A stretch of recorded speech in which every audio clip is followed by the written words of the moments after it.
Assalamualaikum warahmatullahi wabarakatuh. Innal hamdalillahi nahmaduhu wa nasta'inuhu wa nastaghfiruh wa na'udzu billahi min shururi anfusina wa min sayyiati a'malina. Man yahdihillahu fala mudilla lahu wa man yudlil fala hadiya lahu. Asyhadu an la ilaha illallah wahdahu la syarika lahu wa asyhadu anna Muhammadan abduhu wa rasuluh. Allahumma shalli ala Muhammad wa ala alihi wa ashabihi wa man tabi'ahum bi ihsan ila yaumil. Ya ayyuhalladzina amanu taqullaha haqqa tuqatih wa la tamutunna illa wa antum muslimun. Amma ba'd. Para jemaah sekalian, para bapak dan ibu, para ikhwan dan juga akhwat yang semoga senantiasa berada di dalam lindungan Allah Azza wa Jalla. Kita bersyukur di mana pada kesempatan pagi hari ini Allah mengizinkan kita untuk berjumpa, bermajlis, dan semoga majlis kita pada pagi hari ini adalah majlis yang diberkahi, majlis yang menjadi wasilah bagi kita dipermudah bagi Allah untuk masuk ke dalam surga-Nya Allah. Kata Rasulullah SAW bersabda, "Wa mastama'a qawmun fi baitin min buyutillahi illa nazalat alaihim as-sakinah wa ghashiyatuhum rahmah wa hafathumul malaikah wa dzakarahumu fi man." Dan jikalau orang berkumpul di salah satu rumah Allah, mereka membaca Al-Quran dan mereka mengkaji isi kandungan Al-Quran, kecuali Allah akan menurunkan kekalan kepada mereka, akan meliputi mereka dengan rahmat-Nya, dan juga mereka akan dikerumuni malaikat, serta Allah akan memuji mereka di depan makhluk-makhluknya yang mulia.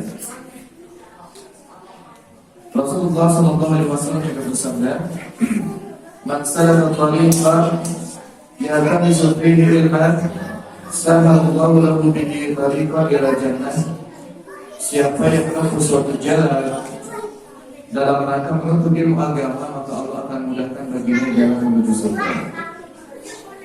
Dan insya Allah materi kita pada pagi hari ini adalah materi tentang fikih shaum, fikih yang berkaitan dengan shaum Ramadan, yang saya ambil dari kitab Al-Wajiz fi Fiqh Sunnah wal Kitabil Aziz yang ditulis oleh Syekh Abdul Azim bin Badawi Al-Falafi. Namun sebelum dimulai, saya mohon dengan sangat untuk tidak mengobrol ya. Ibu-ibu yang di belakang suaranya masih sangat keras terdengar ngobrol di sini. Ya, jadi jangan saingan sama anak-anak ibu-ibu jadi. Anak-anak pun apa-apa, masih kecil. Tapi kalau ibu-ibu, bapak-bapak, maka tidak ada dispensasi untuk mengobrol dan berisi ketika majelis ilmu telah dimulai. Ya. Allah berfirman, "Inna fi dzalika la dzikra liman kana lahu qalbun aw alqa as-sam'a wa huwa syahid." Sesungguhnya pada Al-Qur'an itu ada pelajaran, Pak Bu ya. Tapi pelajaran bagi siapa? Kata Allah, "Liman kana lahu qalbun," bagi orang yang memiliki hati. Maksudnya apa? Bagi orang yang bisa memahami apa yang terkandung di dalam Al-Quran. Jadi kalaupun bapak, ibu datang ke majelis, hatinya dibawa, tapi tidak ada usaha untuk mau memahami, maka tidak akan bisa mengambil pelajaran. Siapapun yang duduk di depan bapak dan ibu, kalau kita memang tidak berusaha untuk mau paham, maka tidak akan bawa oleh-oleh pulangnya. Ya. Dan kata Allah, al-sam'a, dan dia menggunakan pendengarannya. Jadi di majelis ilmu dimanapun itu, yang wajib kita lakukan adalah kita memfokuskan pendengaran kita kepada penjelasan. Supaya apa? Supaya Al-Quran benar menjadi petunjuk bagi kita. Supaya sunnah, hadis dan juga penjelasan para ulama benar menjadi ilmu, menjadi irsyad, petunjuk bagi kita. Wa huwa syahid, dan dia menyaksikan. Jadi jangan sampai kita sibuk dengan hal-hal yang lain ketika ada di majelis ilmu. Syahid, kita harus termasuk orang-orang yang menyaksikan. Menyaksikan dengan mata kita, kita punya pandangan mata yang disebut dengan al-basar, dan kita punya pandangan hati yang disebut dengan basirah, mata yang ada di wajah kita dan juga pandangan yang ada di hati kita, semuanya wajib kita pergunakan. Nah itu dia. Sehingga kalau kita simpulkan, supaya kita bisa dapat ilmu, maka mesti kita memenuhi husnul istimah. Kita harus mau mendengar secara saksama, secara baik. Juga husnul fahmi, kita harus mau memahami dengan baik. Juga ada husnul infaq, kita harus mau fokus, diam, dan tidak melakukan aktivitas lain. Kemudian ada husnul su'al, kita harus mau bertanya dengan pertanyaan yang baik. Karena kata Allah, fas'alu ahla dzikri in kuntum la ta'lamun.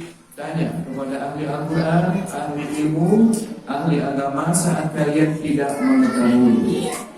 Lalu kemudian yang berikutnya adalah husnul amal, kita berusaha untuk mengamalkan ilmu yang sudah kita pahami.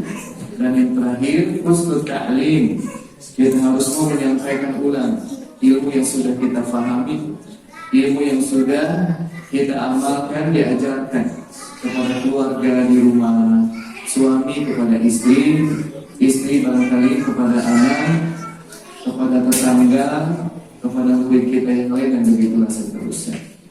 Baik, kita mulai ya Bapak Ibu ya.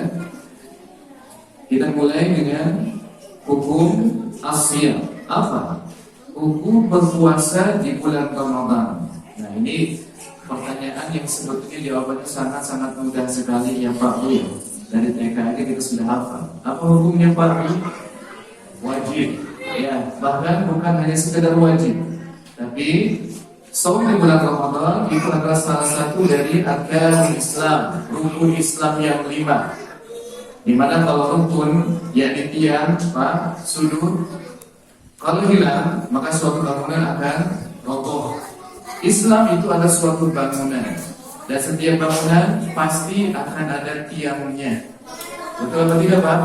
Nah, salah satu tiang Islam itu adalah saum. Maka saat saum tidak terpenuhi pada diri seseorang, keislamannya roboh. Ya, roboh, tidak sempurna. Di dalam surah Al-Baqarah ayat yang ke-183, Allah berfirman, Ya ayyuhalladzina amanu, wahai orang-orang yang beriman. Di sini yang diseru oleh Allah siapa Pak? Orang yang beriman. Ya, karena kalau orang yang tidak beriman dia tidak akan mau mengambil pelajaran dari Al-Quran. Yang diseru di sini oleh Allah orang yang iman kepada Allah, iman kepada hari kiamat, iman kepada yaumul ba'ts, hari kebangkitan.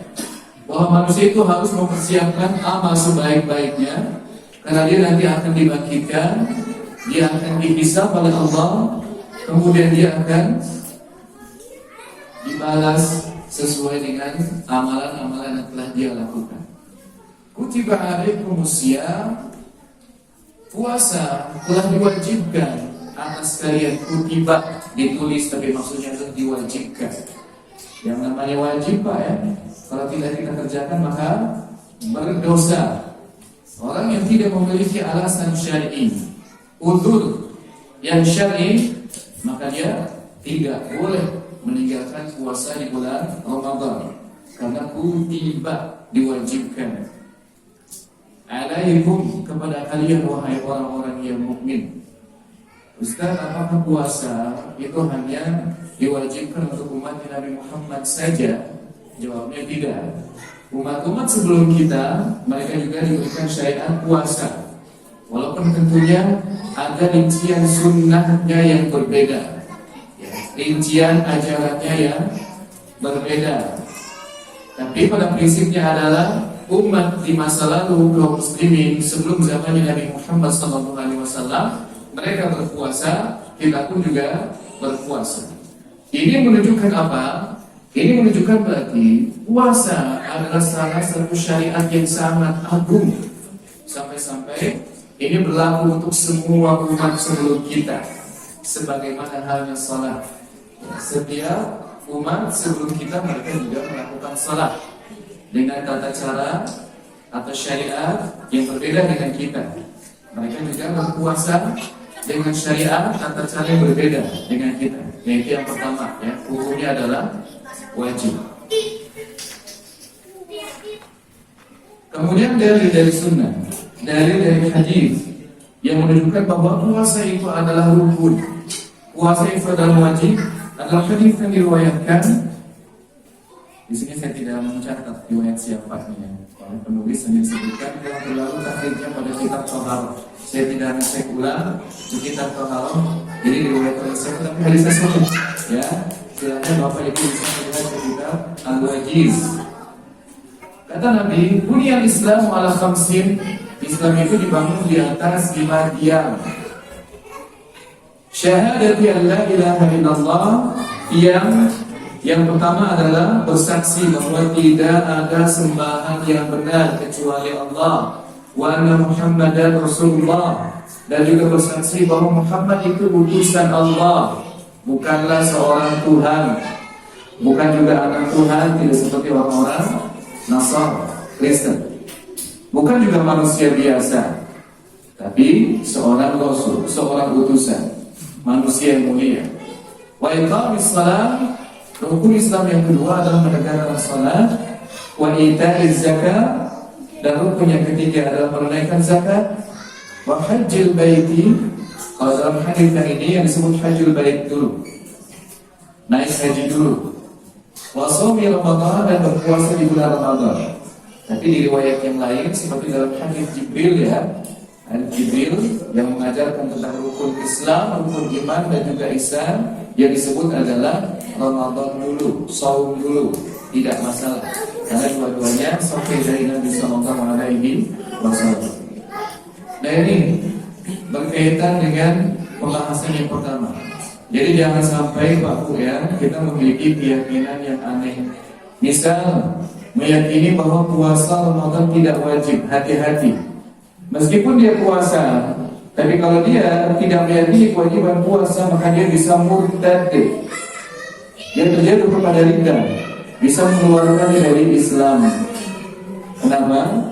Karena dia menyisihi arkanul Islam, rukun Islam. Tapi kalau orang tidak puasa, namun dia masih meyakini puasa itu wajib, maka dia masih seorang muslim, seorang mukmin, tapi dosanya besar sekali. Kemudian yang kedua, jemaah sekalian, kita akan membahas keutamaan saum. Ini saum secara umum dan saum secara khusus, yakni Ramadan. Keutamaan yang pertama, ini adalah hadis yang diriwayatkan oleh Imam Al-Bukhari dan juga Muslim dari sahabat yang mulia Abu Hurairah radhiyallahu anhu. Nabi bersabda, "Man shama Ramadana imanan wa ihtisaban, ghufira lahu ma taqaddama min dhanbi." Siapa yang berpuasa di bulan Ramadan atas dasar iman dan juga dia berharap mendapatkan pahala dari Allah, ghufira lahu, maka dosa-dosanya akan diampuni, dosa-dosa yang telah berlalu. Ghufira lahu ma taqaddama min dhanbi, dosa-dosanya yang telah lalu akan diampuni oleh Allah Azza wa Jalla. Coba Pak, aku acungkan yang enggak punya dosa, coba. Yang sebelah kanan saya itu yang gak punya dosa. Yang sebelah kiri saya itu yang gak punya dosa. Yang sebelah depan, kita sepakat, ya, gak ada manusia yang tidak berdosa. Semua manusia pasti berbuat dosa. Bahkan orang yang disebut bertakwa bukanlah orang yang tidak melakukan dosa, bukan, tapi orang yang bertaubat ketika dia tahu dirinya terjatuh kepada dosa. Ya, orang yang tidak terus-menerus melakukan dosa, itu orang yang bertakwa. Kalau Bapak Ibu ditanya nih, mau nggak nih dosa-dosanya yang telah lalu diampuni oleh Allah, mau nggak? Mau, ya, karena kita masuk surga kan karena rahmat Allah. Kalau bukan karena Allah mengampuni dosa-dosa kita, emang ada yang pantas itu Pak masuk surga? Gak ada. Ya, amal kita terlalu sedikit, usia kita terlalu sebentar untuk ibadah. Kalau ingin ditukar dengan surga, tapi ya Allah memang kasih sayangnya maha luas, ampunannya itu sangat luas sekali. Bahkan kita hanya ibadah sekian tahun diganjar dengan nikmat surga yang abadi selama-lamanya. Makanya ini adalah pertukaran yang menguntungkan kita. Ini adalah jual beli yang tidak akan pernah membuat kita rugi. Nah, supaya dosa-dosa kita diampuni oleh Allah Azza wa Jalla, di antara caranya adalah kita berpuasa di bulan Ramadan. Tapi syarat dan ketentuan berlaku nimpa, ya. Jadi tidak semua orang yang puasa dosanya gugur, enggak. Tidak semua orang yang puasa kemudian dosa-dosanya diampuni oleh Allah, tidak. Kata Allah yang pertama imanan, harus didasari dengan iman. Kita harus betul-betul yakin bahwa shaum Ramadan ini syariat yang mulia, yang hukumnya adalah wajib, bagian daripada rukun Islam. Ini keimanan. Ya, kita harus yakin di dalam hati. Hadirkan keyakinan kita bahwa kita bukan sedang melakukan rutinitas semata setiap tahun, enggak. Kita bukan sedang ikut-ikutan ke tetangga, bukan. Ya, tapi kita sedang melakukan syariat yang sangat agung, yang mulia, yang disebut dengan as-shaum atau siyam, yang bahasa kita puasa. Syarat yang kedua adalah ihtisaban. Ihtisab itu maksudnya adalah kita berpuasa dan kita sangat berharap untuk mendapatkan pahala. Pak, Bu ingat ya, kalau kepada Allah itu wajib kita berharap upah. Ingat, kepada Allah kita wajib berharap, harus ada maunya. Allah kalau tidak diminta, Allah benci. Allah kalau tidak dibutuhkan, maka Allah benci. Kenapa? Allah Al-Ghani, yang maha kaya. Sementara manusia Al-Fakir, hamba yang sangat fakir, miskin, sangat butuh kepada Allah Azza wa Jalla. Maka salah sebagian ucapan orang Pak ya, kalau ibadah itu harus ikhlas karena Allah, jangan karena pengen surga, jangan karena ingin dijauhkan dari neraka. Oh, berarti orang ini tidak paham ikhlas itu apa. Ya, terus kalau kita ibadah tidak boleh pengen surga, tidak boleh takut neraka, terus pengennya apa? Karena nggak mungkin suatu perbuatan tanpa tujuan, itu nggak mungkin, nggak rasional, nggak logis Pak Bu ya. Seandainya Pak Bu kita diperintahkan untuk melakukan suatu perbuatan tanpa tujuan, maka kita tidak akan mampu melakukannya. Maka Nabi mengatakan innamal a'malu binniyat. Setiap amal pasti ada niatnya, itu pasti dijamin, pasti ada tujuannya. Yang tidak Pak Bu? Setiap orang yang berakal ya, yang sadar ketika melakukan sesuatu pasti ada tujuannya. Ente ngapain duduk di situ? Iseng doang? Iseng itu tujuan Pak. Ya. Ente ngapain datang kemari? Ya, pengen lihat aja usahanya siapa sih? Gitu. Itu juga tujuan namanya. Ente ngapain duduk di sini? Oh, ente pengen tahu fikih Ramadan seperti apa? Ini namanya tujuan. Ya Pak ya. Ente ngapa datang kemari? Pengen ketemu itu, si Dojo udah lama nggak ketemu, katanya ngaji. Gitu ya. Ini namanya tujuan. Jadi nggak mungkin ada manusia melakukan sesuatu tanpa tujuan. Begitu. Wa innamal likulli imri'in ma nawa, dan setiap orang hanya akan dibalas oleh Allah sesuai dengan apa yang dia tuju, apa yang dia inginkan. Nah, kalau kita ingin surga, kalau kita ingin dihindarkan dari neraka, maka itulah yang akan Allah kasih. Kalau kita ingin dunia, maka Allah mungkin hanya akan memberikan dunia saja. Tapi kenikmatan ukhrawi itu tidak akan diberikan oleh Allah Azza wa Jalla. Jadi sekali lagi saya tanya kepada Bapak dan Ibu, kita puasa Ramadan mencari apa Pak? Surga. Ya. Siapa yang menawarkan surga? Allah.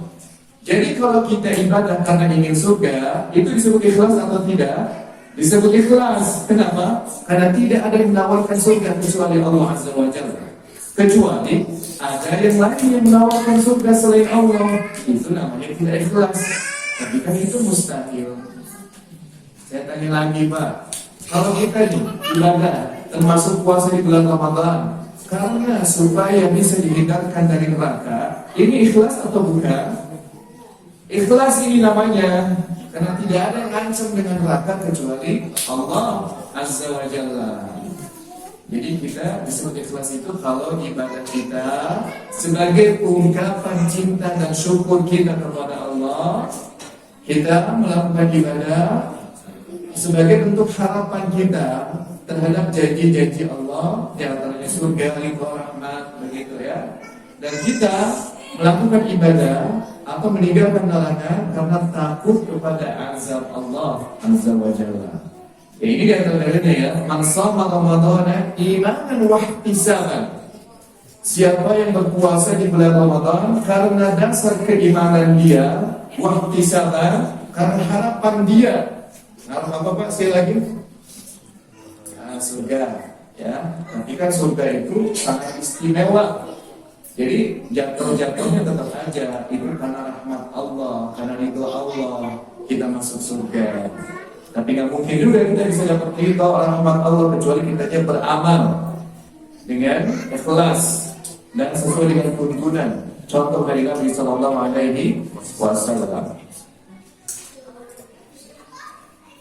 Kemudian di dalam hadis yang lain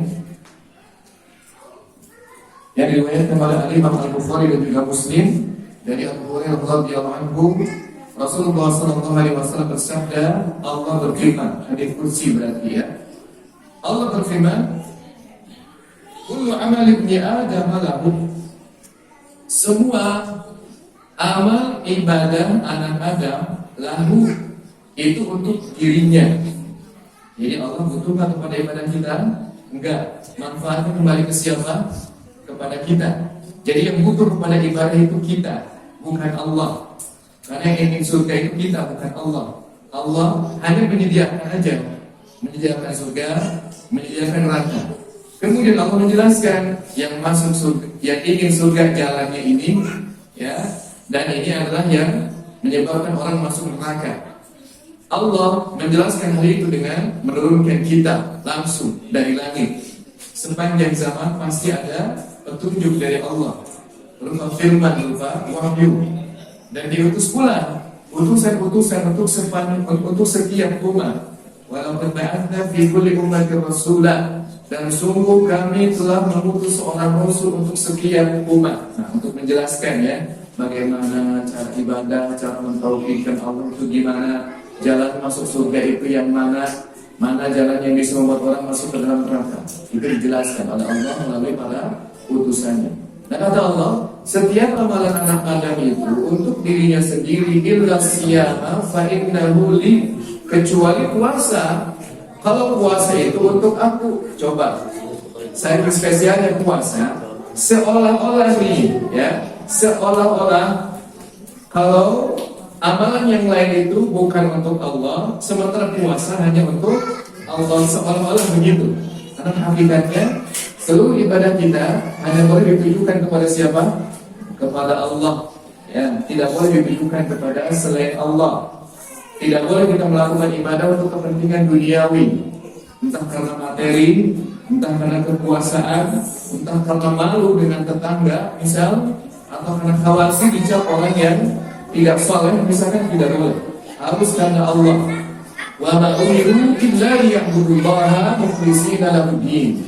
Tidaklah mereka semuanya diperintahkan, ahli kitab, Yahudi, Nasara, termasuk kita orang Muslim, tidaklah mereka diperintahkan kecuali agar mereka menyembah Allah mukhlishina lahu-d-din, dengan mengikhlaskan ketaatan untuk Allah, memurnikan ibadah itu, agama hanya untuk Allah saja.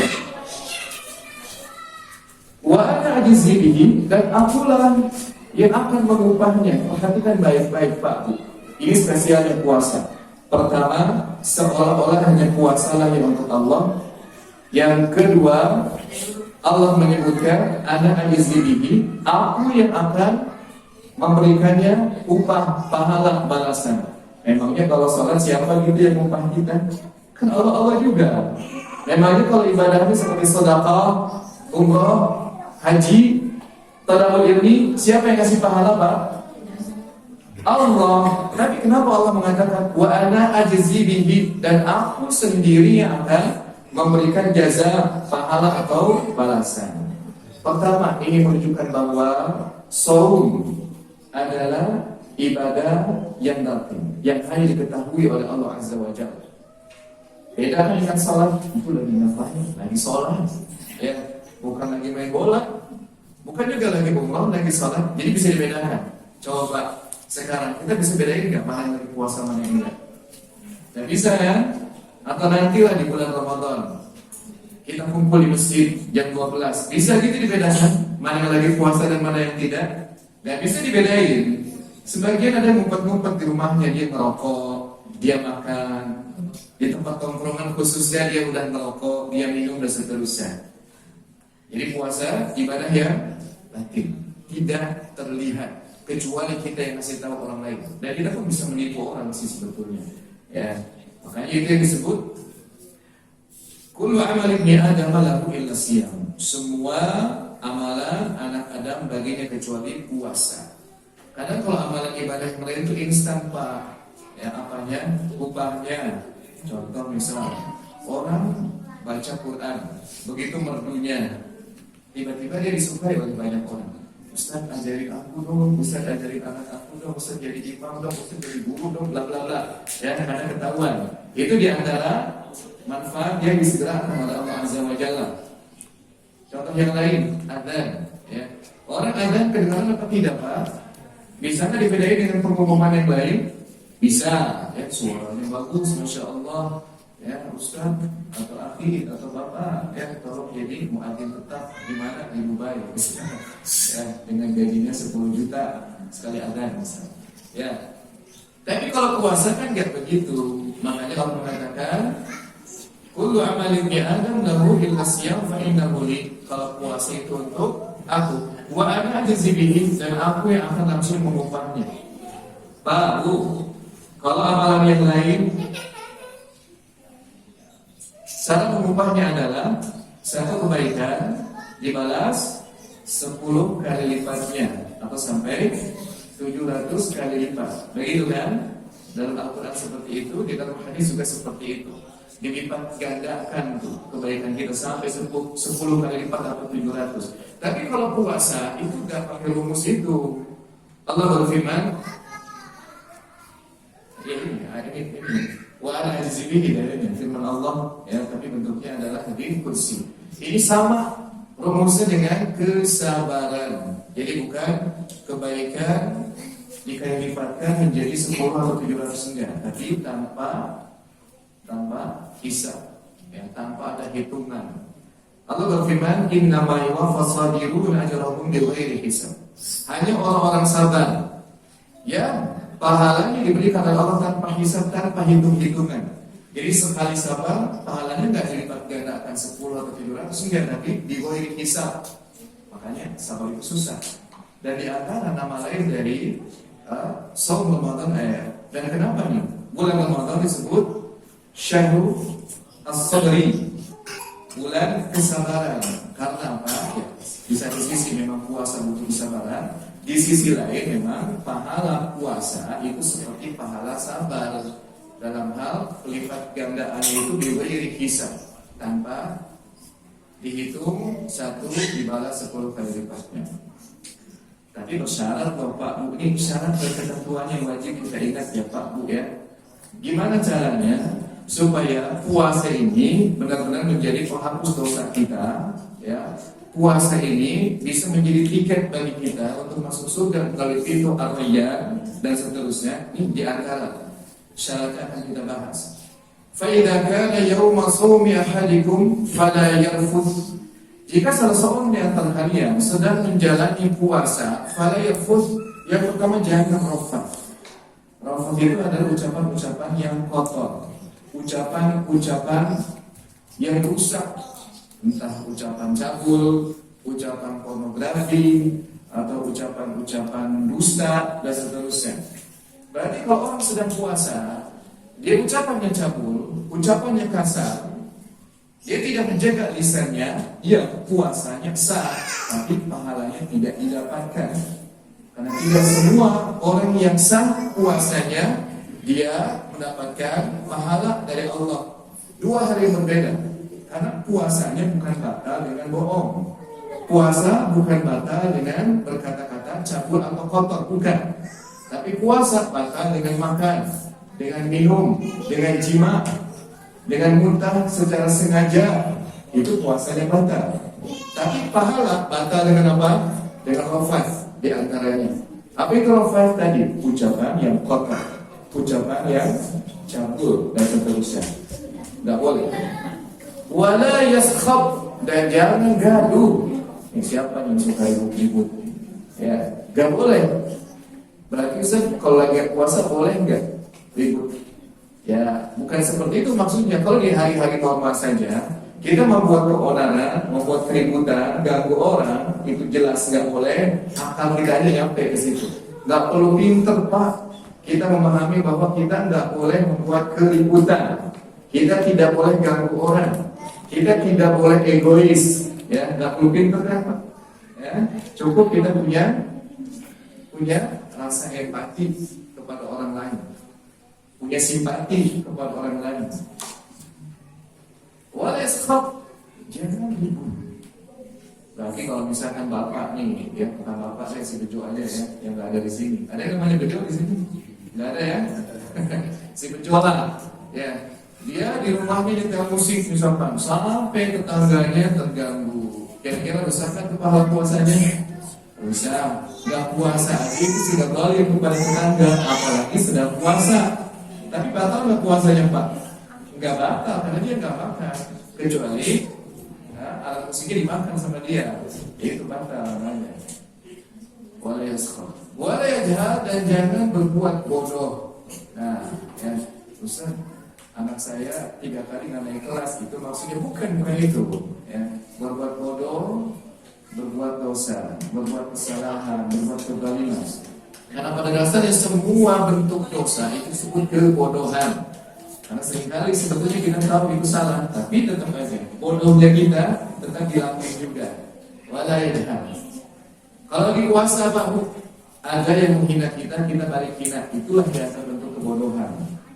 Biarinlah orang bodoh suruh makan sendiri, pahalanya juga dia nggak dapat. Tapi kita makan nggak mau ikut-ikutan bodoh. Sudah capek Pak, dari kita terbit fajar sampai tenggelam matahari nggak makan, nggak minum, pahalanya nggak dapat. Karena kebodohan kita, ya berbuat bodoh. Makanya tadi sudah mengajarkan adab-adabnya. Jaga lisan, ya, jaga sikap, jaga tingkah laku. Untuk mempertahankan apa? Mempertahankan pahala. Bukan sekedar mempertahankan batal dan tidak batal. Itu mah anak TK juga bisa. Nggak makan dari pagi sampai maghrib. Bisa nggak anak TK? Bisa. Tapi yang sulit bagi mereka menjaga adab, menjaga etika. Kita mesti ada bedanya. Karena kata Allah ketika mengabarkan bahwa puasa itu wajib dan puasa juga syariat orang-orang di masa lalu, Allah menyebutkan tujuannya apa? La'allakum tattaqun, supaya kalian itu bertakwa. Jadi Allah mensyariatkan puasa itu untuk mentarbiyah kita, untuk mendidik kita, agar kita bisa melakukan thabtun nafsi, pengendalian diri. Syahwat ada, tapi kita sadar ini nggak boleh dilakukan.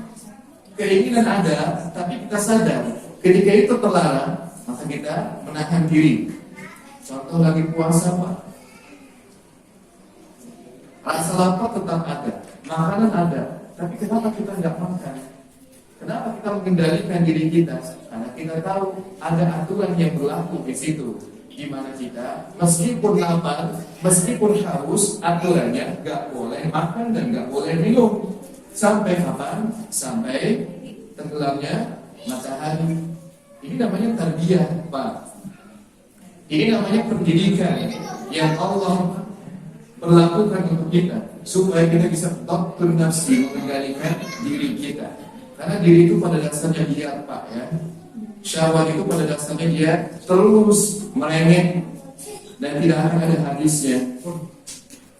Makanya di dalam surat Yusuf, ya, Allah berfirman, "Inna nafsa la'ammaratun bisu'i Sungguh pada dasarnya jiwa itu ammaratun bisu'i, mengajak kepada keburukan. Itu jiwa. Hukum asalnya jiwa itu begitu, ngajaknya kepada syahwat terus. Makanya Allah tidak pernah memuji syahwat di dalam Al-Quran, tidak pernah. Ya. Nah, di antara cara Allah mendidik kita supaya bisa ilmiah, disiplin.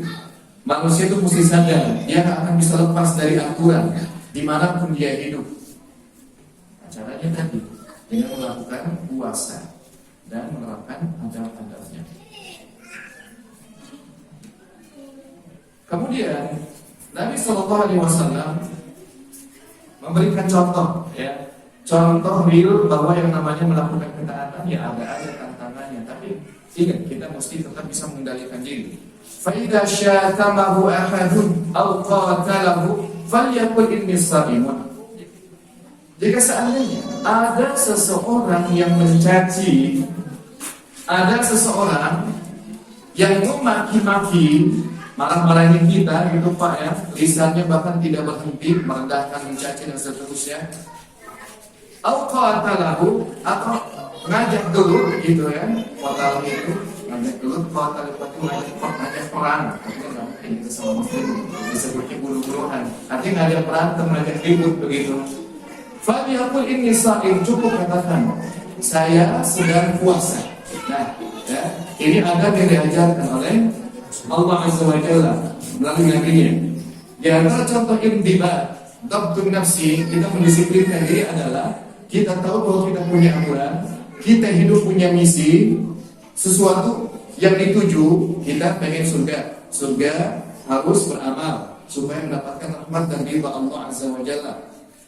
Puasa itu ada syarat sahnya, ya, kita tidak boleh makan, tidak boleh minum, dan waktunya juga jelas dari terbitnya fajar sampai tenggelamnya matahari, ini aturan dan kita sadar itu. Sehingga saat kita punya kesadaran yang penuh atau suatu tujuan, akhirnya kita bisa bersikap tepat, Pak. Ada orang mencaci kita cuma bilang ini sha'im, maaf, saya sedang puasa. Emangnya kenapa kalau lagi puasa? Lagi puasa itu nggak boleh lompat, nggak boleh mengucapkan kata-kata yang kotor dan rusak. Lagi puasa itu nggak boleh yaskhab tadi, nggak boleh gaduh. Kalau ada orang maki-maki kita, secara syahwat kita pengennya apa? Pengen apa? So gitu Pak? Bukan, ya.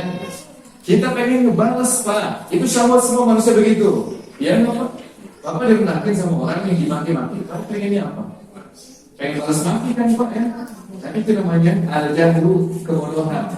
Ya, kebodohan dibalas dengan kebodohan menjadi bodoh kuadrat. Ya, bukan min kali min jadi positif enggak. Bodoh ditambah bodoh jadi bodoh kuadrat. Orang mungkin dia sedang tidak memiliki kesadaran bahwa yang namanya pahala dikaitkan dengan adab dan etika. Tapi kita, bukankah kita sadar bahwa puasa dengan kesabaran itu rumusnya sama? Diberi kisah. Ya berarti kita yang namanya puasa kalau ingin mendapatkan pahala mesti banyak mengadakan kesabaran. As-sabr itu artinya Pak al-habsu Pak, memenjarakan diri Pak, menahan diri.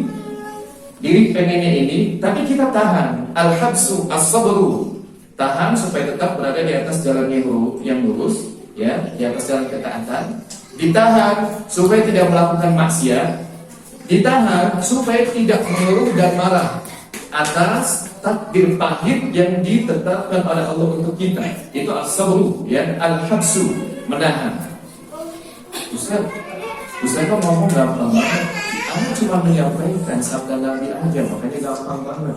Ada kan pada praktiknya kita semuanya itu akan mengalami tantangan masing-masing, Pak. Ya, tapi kita harus punya semangat, Pak. Saya puasa bukan hanya menahan diri dari makan, minum, dan jima. Tapi saya puasa juga mesti menjaga lisan, mesti menjaga perbuatan, menjaga adab dan etika. Karena saya tidak mau hanya dikatakan telah menyelesaikan tugas, tapi nilainya 0 misalkan. Capek gawe ke apa ya, begitu Pak. Ya. Nah, kita maunya Pak, kalaulah bisa dapat nilai 100, maka kita ingin apa? 100. Tapi tadi Pak, aturan-aturan yang mesti kita jaga ya. Marrataini, maka tidak cukup sekali itu ucapin 2 kali. Inni shaim. Ada manfaat, Pak. Kenapa kita mengatakan seperti itu? Ketika ada orang yang buat kita kesal ya, ngajak berantem atau dia malah menghina menghati kita, inni shaim. Pertama itu mengingatkan kepada diri, saya ini orang yang shaim, orang yang sedang ibadah kepada Allah Azza wa Jalla. Saya orang yang sedang takut kehilangan pahala. Itu dengan mengatakan ini shaim. Dan itu kita memberitahu kepada orang yang ada di hadapan kita, seharusnya kita berhenti. Karena nggak tahu ini nggak masuk akal. Kalau yang halal saja ditinggalkan, masa iya yang haram kok nggak ditinggalin gitu Pak? Sekarang saya tanya kepada Bapak dan Ibu nih, makan, minum, jima, hukum asalnya apa? Haram atau mubah? Hukum asalnya mubah. Ya, yang mau makan silahkan makan, yang nggak mau makan ya nggak usah mubah Pak. Tapi saat sedang puasa, yang mubah saja kita tinggalkan karena Allah. Ya atau tidak? Bukan karena syahwat, karena syahwat itu pengen juga makan kita. Nah sekarang menghina, berantem, hukum asalnya apa? Mubah atau haram? Haram. Bahkan tidak puasa pun hukumnya. Masa iya pas lagi puasa yang mubah kita tinggalkan, yang haram tinggalkan. Nah ini bentuk kebodohan seperti itu namanya. Dan Nabi mengajarkan inni shaim, aku sedang berpuasa. Orang puasa maka mesti memiliki menerapkan adab etika orang yang berpuasa. Karena itu tadi kita tidak mau cuma sah puasanya saja, kita juga ingin mendapatkan pahala. Di antara pahalanya apa? Ghufira lahu ma taqaddama min dhanbi. Dosa-dosa yang telah lalu akan diampuni oleh Allah Azza wa Jalla. Bahkan 1 hari puasa di jalan Allah, di antara pahalanya adalah dijauhkan dari neraka 70 musim, ada 70 tahun, itu sehari kok. Gimana kalau 30 hari sebulan? Banyak sekali pahalanya. Walladzi nafsu Muhammadin biyadi, demi yang jiwa Muhammad ada di tangannya, la khulufu fami shaimi atyabu indallahi yaumal qiyamati min rihil miski. Sungguh bau mulut orang yang berpuasa bagi Allah pada hari kiamat nanti itu jauh lebih banyak daripada minyak kasturi. Pak, Allah itu ya, selalu mengganti sesuatu yang ditinggalkan karena dirinya. Saya ulangi lagi. Saat kita meninggalkan sesuatu karena Allah, maka Allah akan menggantinya dengan yang lebih baik. Contoh, saat kita di bulan Ramadan tidak makan, tidak minum, artinya meninggalkan makan, meninggalkan minum, bahkan digosok seharian misalkan ya, itu kan akan membuat aroma mulut kita itu berubah. Dan kita melakukan itu karena Allah Azza wa Jalla. Nah, balasannya dari Allah adalah nanti bau mulut itu bahkan lebih wangi daripada al-misku, minyak kasturi. Ini di antara fadilah keutamaan berpuasa. Wal saimi farhatani yaqtahuma idza afṭara fariha bi fitrihi wa idza laqiya rabbahu fariha bi shawmihi. Orang yang puasa itu akan mendapatkan 2 kebahagiaan. Kebahagiaan yang pertama adalah ketika dia iftar. Iftar itu artinya apa Pak? Berbuka. Benar nggak sih Pak? Kalau sudah masuk waktunya maghrib kita bahagia Pak? Bahagia ya, bahkan cuma air putih aja itu Pak. Karena terkadang Pak, kenikmatan itu bukan karena banyak Pak, bukan. Tapi karena timingnya pas. Ada saat kita butuh. Karena tahu kita nggak butuh banyak, tapi kita butuh di saat yang tepat. Saat kita haus, ada minuman, nikmat. Tapi ada minuman, kita ini sudah kemerdekaan. Kalau kata sudah kemerdekaan. Di sini orang sudah orang mana sih? Karena saya tadi lewat itu kayak lewat Cina dulu Pak. Hongkong. Ya. Ini luas banget. Saya bilang ini apa saya salah jalan gitu ya? Bapak Ya, jadi kalaupun Pak ada minuman-minuman yang lezat, tapi saat kita ini memang sudah terkenyang, nih mana apa enggak tuh? Enggak. Ya, makanya harganya sejuta juga mungkin enggak kita minum Pak. Tapi air putih saja itu buat kita bahagia. Kemudian saat Idul Fitri, apa arti Idul Fitri Pak? Bu, ada yang tahu nggak apa arti Idul Fitri? Eid artinya kembali, Idul Fitri artinya apa? Bukan suci, kembali berbuka. Kan tadi aftara yufiru, al-fitru artinya berbuka. Kebalikan daripada soma yasumu, amsaka yumsiku imsak. Soma yasumu, amsaka yumsiku artinya menahan diri dari makan, dari minum. Nah kebalikannya aftara yufiru artinya kita makan dan minum. Maka Idul Fitri artinya kita kembali makan dan minum, kembali berbuka. Bukan kembali suci, bukan. Salah terjemahan, ya salah kata. Ya. Nah kata Nabi, saat kaum muslimin kembali iftar nanti di bulan Syawal Lebaran, dia bahagia, benar bahagia. Benar ya. Wa idza laqiya rabbahu farihna bi sawmihi, dan juga nanti saat berjumpa dengan Allah, dia akan bahagia karena puasanya. Ya. Dan orang yang berpuasa akan diampuni dosa-dosanya. Orang yang puasa punya pintu khusus yang disebut dengan Ar-Rayyan, di mana orang lain nggak masuk ke pintu itu, karena tidak bahagia. Kemudian di dalam hadis yang diriwayatkan oleh Al-Bukhari dan juga Muslim dari Sahal bin Sa'ad radhiyallahu anhu, Nabi sallallahu alaihi wasallam bersabda, "Inna fil jannati baban yuqalu lahu Ar-Rayyan." Sungguh baru di surga itu ada sebuah pintu yang namanya pintu Ar-Rayyan. Namanya Ar-Rayyan.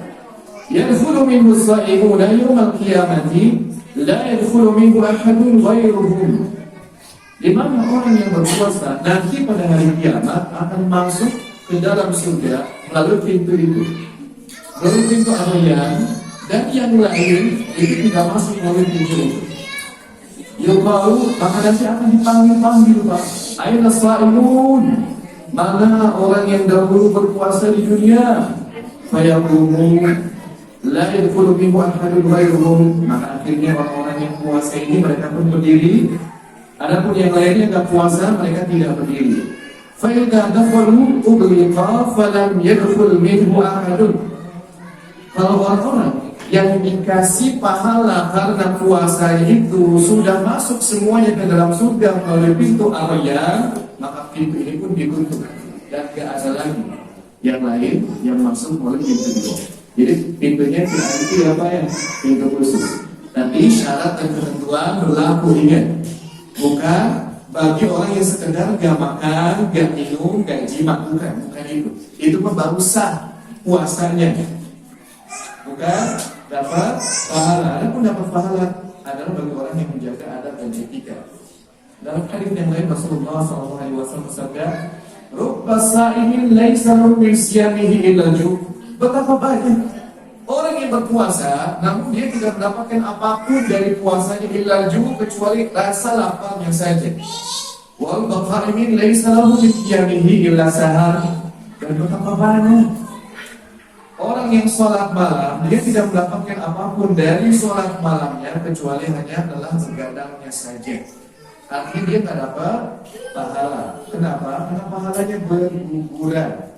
Entah karena dia tadi mencaci, menzalimi, entah karena dosa-dosa yang lain. Kan mestinya as-salatu tanha 'anil fahsya'i wal munkar. Sholat itu menjaga seseorang dari melakukan fahsya, dosa, muka dan kemungkaran, mestinya begitu. Berarti kalaupun orang sholat tapi maksiatnya terus jalan, yang ada ya pahala sholat itu habis untuk menutupi dosa ini, dosa itu, dan seterusnya. Puasa juga sama, tapi mending kalau puasanya ada pahalanya untuk menutup dosa yang lain. Gimana kalau ternyata pahalanya tidak didapatkan? Puasanya tidak bernilai, bisa jadi seperti itu. Puasa ini dari selalu min siyamihi illa ju'. Banyak orang yang berpuasa namun dia tidak mendapatkan apapun dari puasanya kecuali hanya laparnya saja, hanya hausnya saja. Hanya Allah mengajarkan kepada kita agar orang yang puasa tidak rafat, ya, berkata kotor, berkata kasar, wala yaskhab, dan tidak berbuat gaduh, wala yaghal, dan tidak berbuat bodoh. Biasa sampai jam berapa ini? Sampai zuhur. Bebas ya. Ini di sini saya bawa materi 15 halaman. Saya kira ini udah urut kali dari pagi yang Kemudian yang ketiga Pak, ini pembahasan penting Pak ya. Pak Bu, kita ini memulai puasa adalah karena melihat hilal. Hilal itu bulan apa Pak? Bulan Sabir, ya. Bulan yang baru muncul di awal itulah disebut dengan hilal, ya. Dalam hadis yang diriwayatkan oleh Al-Imam Al-Bukhari dan juga Muslim dari Abu Hurairah radhiyallahu anhu, Nabi bersabda, "Sumu li ru'yatihi wa aftiru li ru'yatihi. Fa in humiya 'alaikum syahrun fa'uddu 30." Sumu li ru'yatihi. Puasalah kalian karena melihatnya. Melihat apa? Hilal. Jadi menetapkan awal bulan Ramadan bukan dengan cara dihitung, bukan, tapi dengan cara melihat hilal, dengan cara ru'yah. Awal bulan Ramadan itu dikaitkan dengan indera penglihatan, bukan dilakukan dengan cara menghitung. Allah juga tahu ya bahwa manusia diberikan kemampuan untuk menghitung, tapi kita ini sedang melakukan ibadah. Kalau kita sedang melakukan ibadah, maka kita jangan fokus kepada hasil, tapi fokus kepada dua hal. Pertama, apa niatnya, karena Allah atau tidak. Yang kedua, bagaimana caranya, sesuai dengan tuntunan ataukah tidak.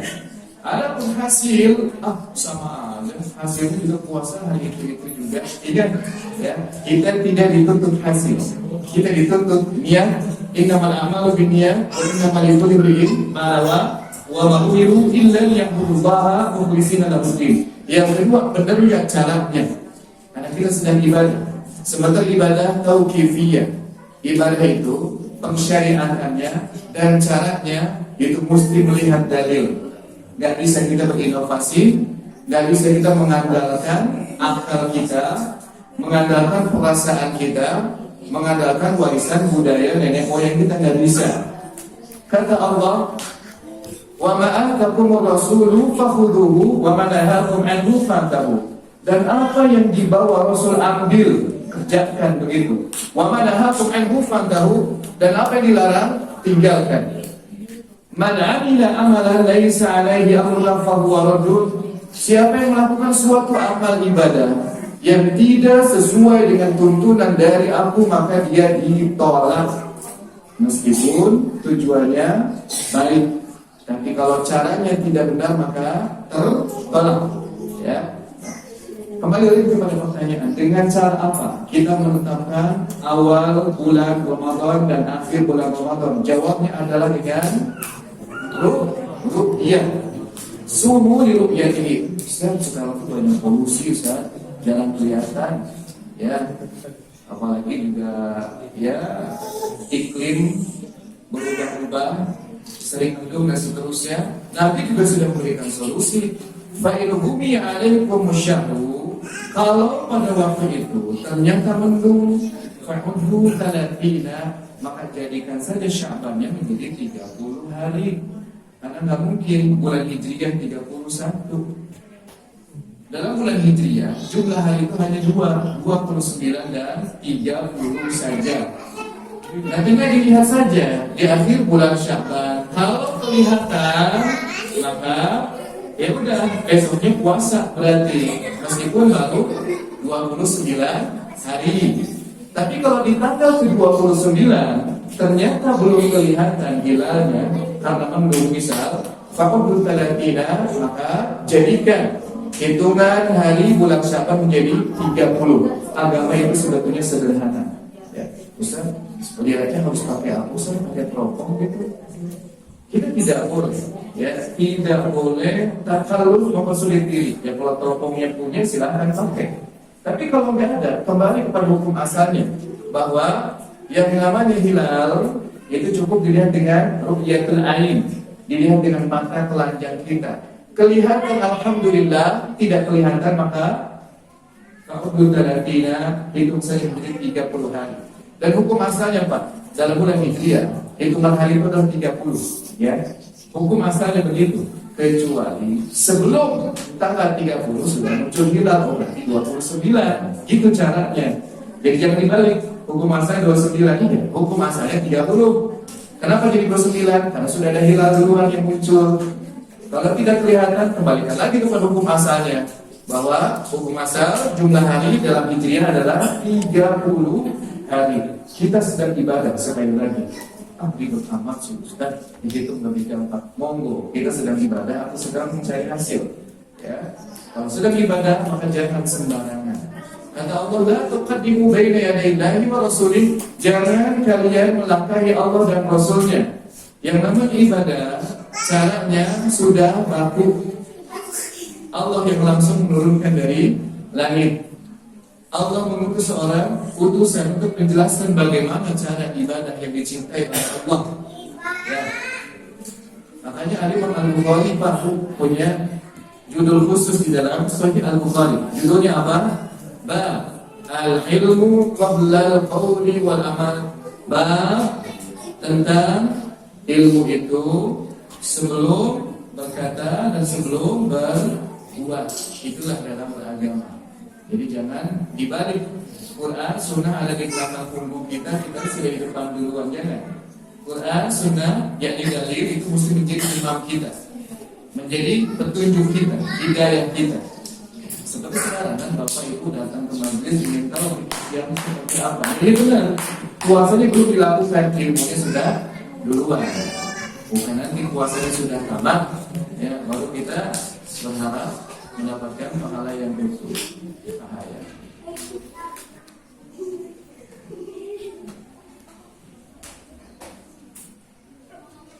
Kemudian setelah kita mengetahui bahwa cara kita menentukan awal bulan dan akhir bulan Ramadan adalah dengan melihat hilal, pertanyaannya berapa banyak Ustaz yang harus melihatnya? Apakah sekampung, sedesa, sekecamatan? Jawabnya adalah dibedakan, karena memang ada dua riwayat. Kalau untuk menetapkan awal Ramadan cukup dengan persaksian satu orang yang adil. Maksud adil di dalam agama kita adalah orang yang tidak dikenal sebagai pelaku dosa-dosa besar. Orang yang dikenal dia banyak melakukan ketaatan. Itu yang disebut dengan adil, ya.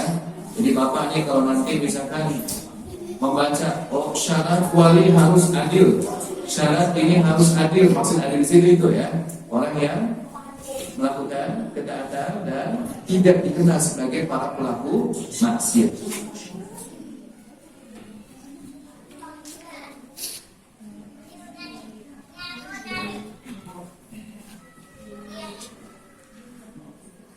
Di dalam hadis yang diriwayatkan oleh Al-Imam Ahmad dan yang lainnya, ya, dan An-Nasai dan yang lainnya, Rasulullah SAW bersabda, "Sumu li ru'yatihi, wa aftiru li ru'yatihi." Puasalah kalian karena melihat hilal dan berbukalah kalian juga karena melihat hilal, artinya menentukan satu Syawal. Wansukulaha, dan menyembelihlah juga karena melihat hilal. Maksudnya ketika menetapkan bulan Dzulhijjah itu juga mesti menggunakan ru'yah. Fa'ilhum ma'alaikum fa'atimu 30 yawman. Kalau ternyata mendung maka jadikanlah bulan menjadi 30 hari. Fa'in syahida syahidani muslimani fasumu wa aftiru. Jika ada dua orang muslim bersaksi, fasumu maka puasalah, wa aftiru dan berbukalah. Nah di sini Nabi menyebutkan kalau ada dua orang muslim bersaksi maka puasalah dan juga berbukalah. Dari sinilah penulis menyimpulkan bahwa untuk menentukan satu Syawal tidak cukup kalau cuma satu persaksian saja, tapi untuk menentukan awal bulan maka cukup dengan satu persaksian saja. Dalilnya adalah hadis yang diriwayatkan oleh Imam Abu Dawud dari Ibnu Umar radhiyallahu anhu. Jadi karena Ibnu Umar menceritakan orang-orang sedang berusaha melihat hilal. Lalu aku memberitahu Rasulullah SAW bahwasanya aku telah melihatnya. Kemudian beliau bersaum dan memerintahkan manusia untuk saum. Nah, ya, Ibnu Umar yang laporan kepada Nabi dan Ibnu Umar sendirian, sementara sahabat-sahabat yang lain masih mengintip-intip hilal. Ibnu Umar radhiyallahu anhu melaporkan saya telah melihat hilal dan Nabi menerima persaksian dari Ibnu Umar. Ini dalil ya, dalil bahwa menentukan satu Syawal cukup persaksian satu orang saja. Tapi untuk Syawalnya harus dua berdasarkan hadis yang lain. Ustaz, kalau saya melihat hilal sendirian, saya laporan juga nggak diterima, gimana? Saya puasa sendirian?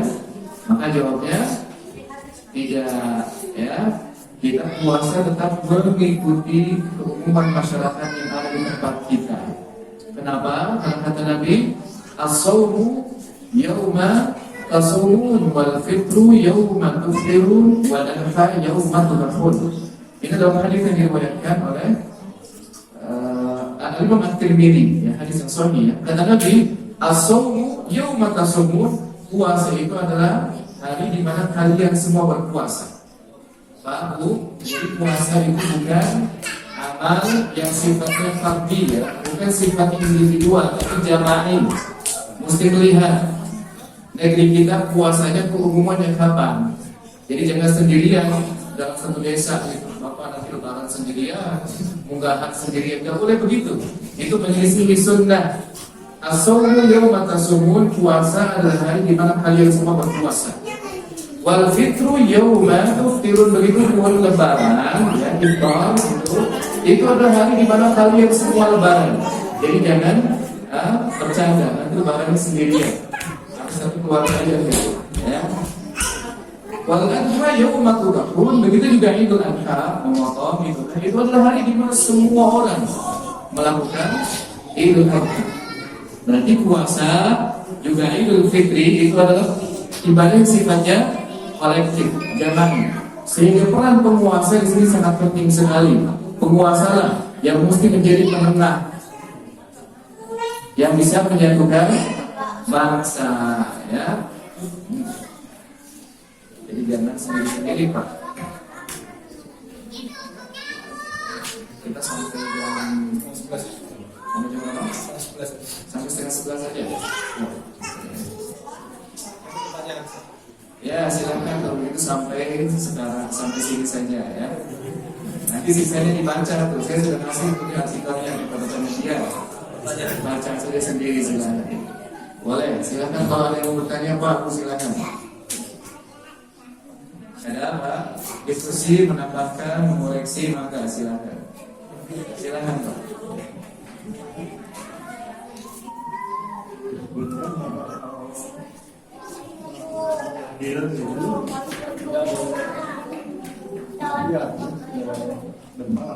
Kalau apa melakukan apa? Adil. Adil. Oh. Kalau kita lihat di kita pengadilan, oleh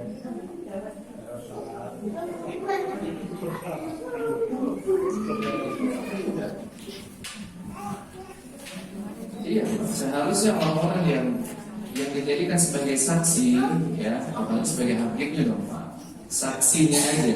Kalau dalam Islam nih, Pak, mesti orang yang adil, agamanya baik, apalagi hakimnya. Begitu.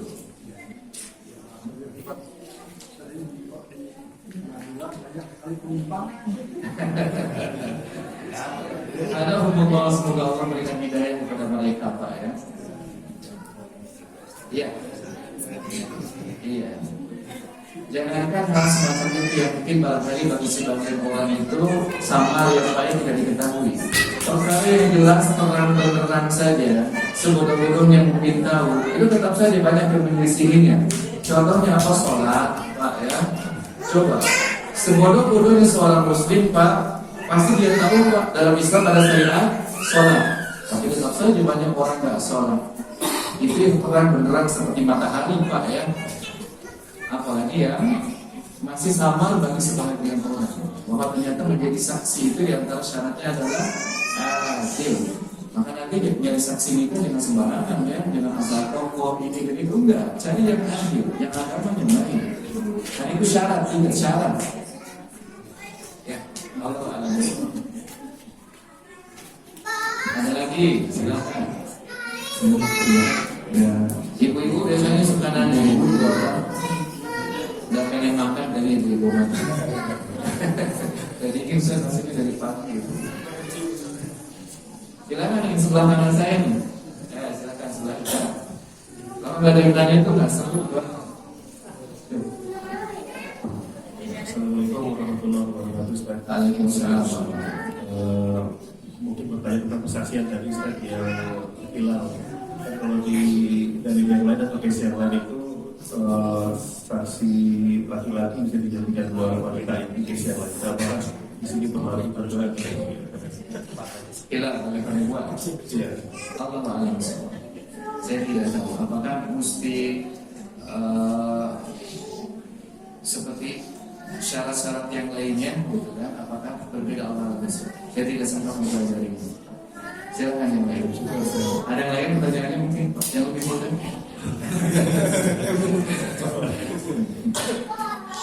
Saya cukupkan sampai di sini. Mohon maaf atas kekurangannya. Semoga bermanfaat. Wassalamualaikum warahmatullahi wabarakatuh.